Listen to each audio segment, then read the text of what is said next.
Tape 3W suivi d'école au Sénégal. D'accord. À école au Sénégal, c'est facile, tu n'as qu'à te connecter. Tape école au Sénégal, les leçons sont beaucoup plus détaillées. Donc, par rapport à cette leçon, on vous propose un texte, donc exercice de commentaire historique. Alors, on fait comme d'habitude, je vous lis le texte et après je le traite avec vous ensemble.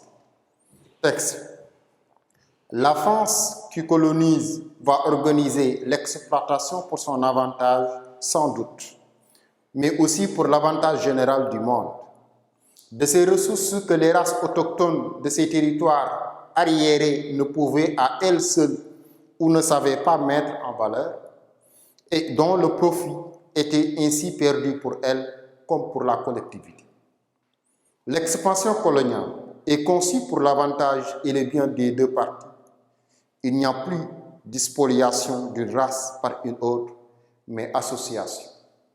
Suivant la formule heureuse qui est devenue la devise de notre politique coloniale, Albert Sarraut, ministre français des colonies. La mise en valeur des colonies, Paris 1923.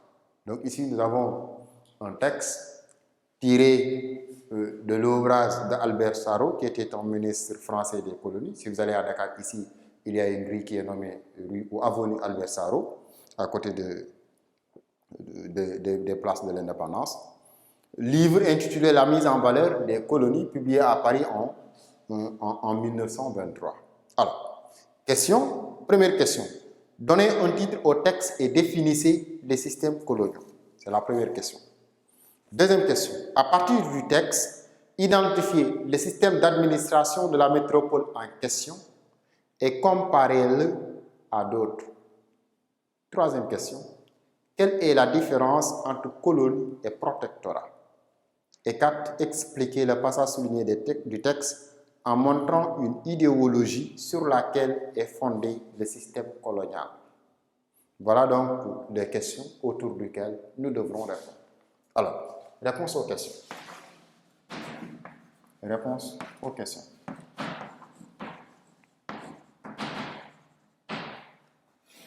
Toujours est-il que pour répondre aux questions, je ne cesse de le dire, il faut relire le texte pour pouvoir trouver un titre et répondre également aux questions. Mais faites attention aux questions, parce qu'ici, on a deux questions en une. Donnez un titre au texte et définissez les systèmes coloniaux. Donc, je relis le texte. Quand je relis, je vois que dans ce texte-là, on parle de système colonial français. Donc, je peux dire, ce texte peut avoir comme titre, ce texte peut avoir comme titre, 2 points, le système colonial français. Voilà. Donc, j'ai donné un titre du texte. Mais toujours la question 1 reste quelque chose. On m'a demandé de définir système coloniaux. Donc, je définis système coloniaux. Les systèmes coloniaux. Je dis les systèmes coloniaux sont des mécanismes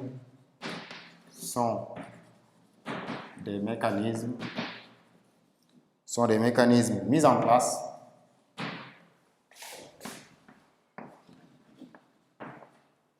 place pour organiser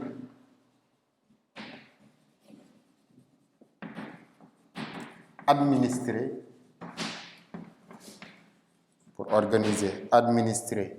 et mettre en valeur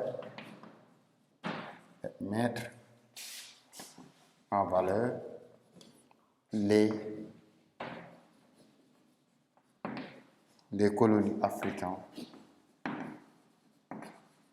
afin d'assurer une domination politique,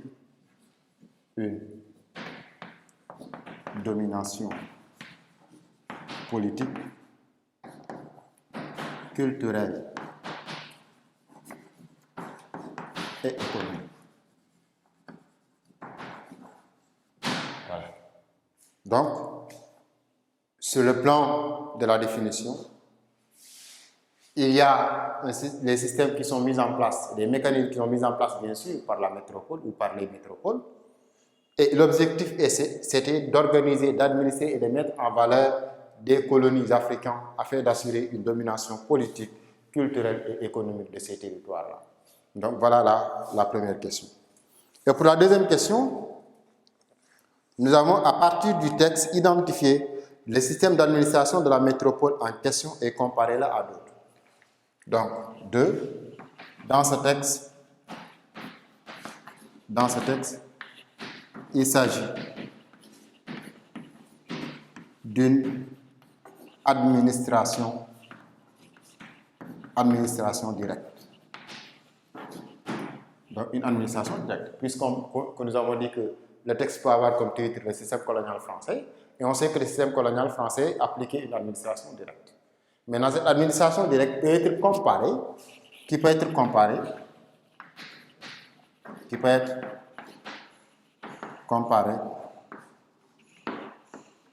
à l'administration indirecte des Britanniques. L'administration indirecte des Britanniques.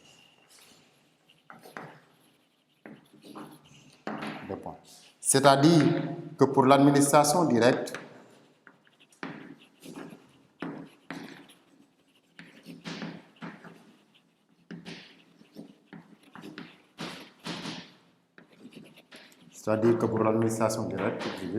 la France mettait à la tête de ses colonies,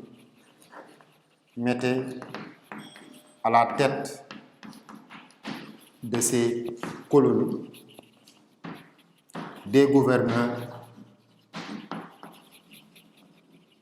qui dépendaient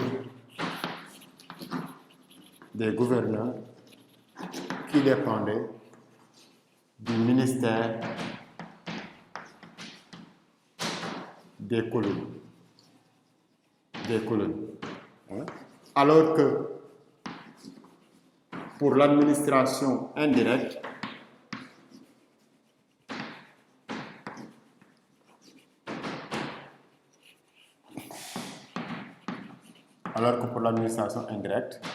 les Anglais acceptaient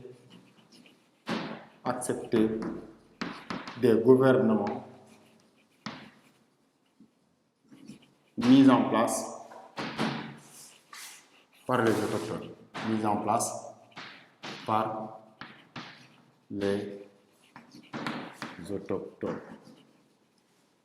Voilà en quelque sorte la différence entre l'administration directe et l'administration indirecte. Alors, question 3. Quelle est la différence entre colonie et protectorat? 3. La différence entre colonie et protectorat. Donc ça, on l'a fait tout à l'heure. Ici, nous avons dit tout à l'heure que la colonie est administrée.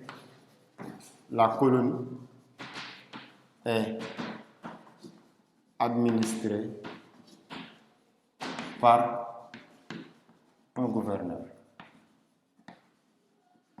La colonie est administrée par un gouverneur et l'ensemble de ces gouverneurs-là étaient sous la tutelle d'un ministre qui était sous la tutelle d'un ministre. Alors que le protectorat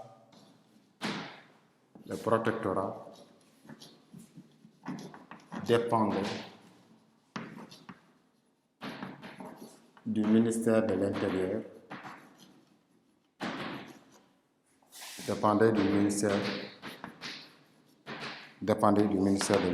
Donc, on peut dire ça. Donc, exemple, ici, nous avons le Maroc et la Tunisie. Et ici, nous avons appelé les colonies de l'Afrique occidentale française ou les colonies de l'Afrique équatoriale française. Ensuite, quatrième question. Il a été demandé d'expliquer le passage souligné du texte en montrant une idéologie sur laquelle est fondé le système colonial. Maintenant, si on me demande d'expliquer le passage souligné du texte, qu'est-ce que je dois faire? 4. Explication du passage souligné.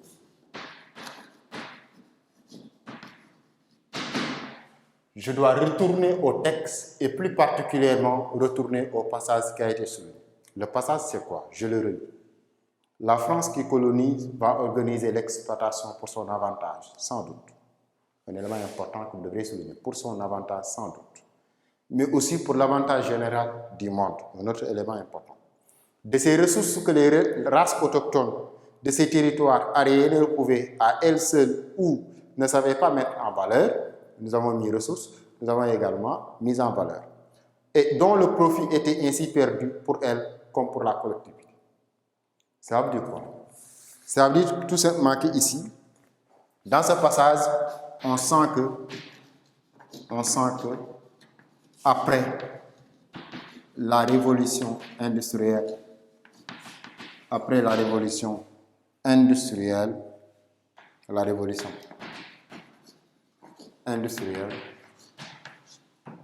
il fallait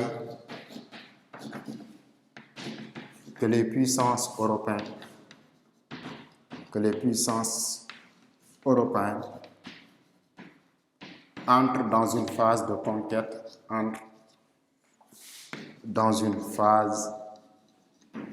conquête, d'autres territoires, afin soit de déverser le surplus de leur population ou de déverser le surplus de leur production, ou tout simplement de trouver des marchés de ravitaillement de matières premières et de débouchés. C'est la raison pour laquelle Jules Ferry avait dit que la politique industrielle est la fille de la politique coloniale.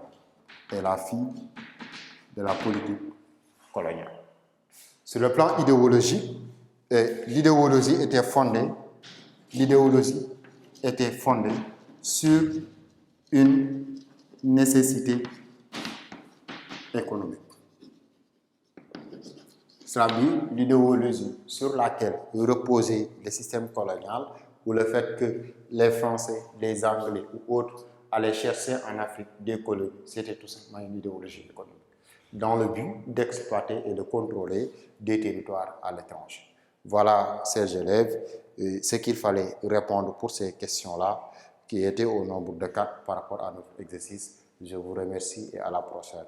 Merci beaucoup.